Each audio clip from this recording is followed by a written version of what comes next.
দক্ষিণ চব্বিশ পরগনার সাগরদ্বীপের মহিষামারী এলাকায় হুগলি নদীর ওপর জোড়া টর্নেডো দেখা মিলল। হঠাৎ নদীর বুক থেকে আকাশের দিকে ঘূর্ণায়মান জলস্তম্ভ তৈরি হতে দেখে আতঙ্ক ছড়ায় স্থানীয় বাসিন্দা ও মৎস্যজীবীদের মধ্যে। কিছুক্ষণ স্থায়ী হওয়া এই বিরল প্রাকৃতিক দৃশ্যের পরে এলাকার আকাশ কালো মেঘে ঢেকে যায়। শুরু হয় দমকা হাওয়া এবং ঝড় বৃষ্টি।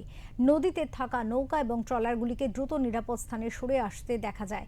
আবহাওয়ার এই আকস্মিক পরিবর্তনে লাল সতর্কতা জারি করা হয়েছে, যদিও এখনো পর্যন্ত কোনো ক্ষয়ক্ষতির খবর পাওয়া যায়নি। মৎস্যজীবীদের সমুদ্রে যেতে নিষেধাজ্ঞা জারি করা হয়েছে।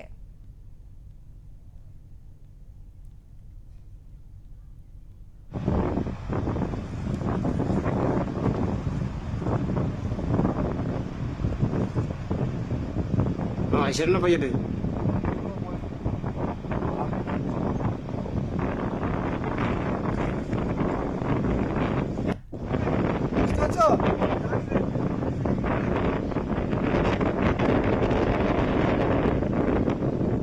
Tamam, ayer ni.